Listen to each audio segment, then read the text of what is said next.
Soirée chemsex avec Slimane, le dérapage choc d'un chroniqueur de quotidien. Slimane entre ombre et lumière, le retour médiatique d'un artiste sous haute tension. Dans l'univers impitoyable de la télévision française, certains retours font l'effet d'une déflagration. Alors que TF1 prépare activement le lancement de la 15e saison de son programme phare. The Voice, une silhouette familière vient de réapparaître dans les premières images promotionnelles. Celle de Slimane. Pour celui qui fut sacré grand vainqueur de l'émission, ce retour aux sources n'est pas seulement une opération nostalgie. C'est une véritable épreuve du feu médiatique. Car derrière les paillettes et les envolées lyriques, elle interprète de Mon amour traîne une ombre devenue indélébile.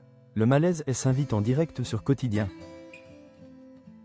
Si le public semble prêt à célébrer le talent pur de l'artiste, le monde des chroniqueurs, lui, n'a pas la mémoire courte. Le programme Quotidien, véritable bastion de l'impertinence animé par Yann Barthès, a rappelé avec une brutalité rare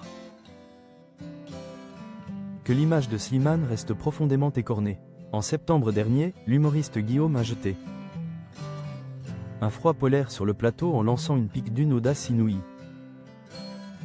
Je sais ce que vous vous dites, que je reviens d'une soirée chemsex avec les potes de Bruno Retailleau et Slimane. S'est-il exclamé en plein direct. Cette sortie, bien que teintée d'humour noir, illustre le fossé qui se creuse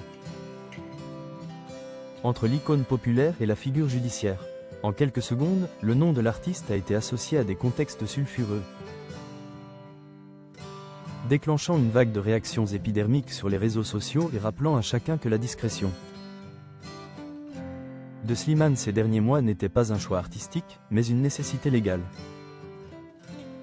Il est impossible d'évoquer ce retour sans mentionner la réalité des faits. À la fin de l'année 2023, Slimane Nebchi a été condamné pour harcèlement à l'encontre d'un technicien lors d'une de ses tournées. Une sentence assortie d'une amende de 10 000 € qui a agi comme un coup de tonnerre dans une carrière jusque-là exemplaire. Ce climat de tension n'est pas sans rappeler les débats qui agitent régulièrement les plateaux de télévision sur la responsabilité des figures publiques.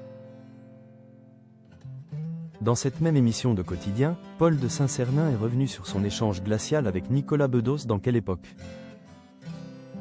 expliquant la difficulté de faire face à des personnalités condamnées. Le sniper se tait face à un condamné. Je devais dire quelque chose pour les victimes, confiait-il. Un écho indirect mais puissant à la situation de Slimane. Peut-on dissocier l'homme de l'artiste lorsque la justice s'en mêle? Face à la tempête française, Slimane a choisi l'exil artistique pour panser ses plaies. C'est loin de l'Hexagone. Sous le ciel du Liban lors du festival de Byblos en août dernier, que le chanteur a retrouvé la ferveur de son public. Une stratégie de reconquête internationale qui semble porter ses fruits, prouvant que sa voix, puissante et habitée, continue de résonner par-delà les polémiques. Alors que la saison 15 de The Voice s'apprête à s'installer dans les salons des Français, la présence de Slimane dans la bande-annonce pose une question de fond. L'industrie du divertissement est-elle prête à tourner la page? Ou le malaise continuera-t-il de poindre sous chaque note de musique? Pour l'artiste, ce nouveau cycle s'annonce comme celui de tous les dangers, où chaque apparition sera scrutée, pesée et, inévitablement, commentée.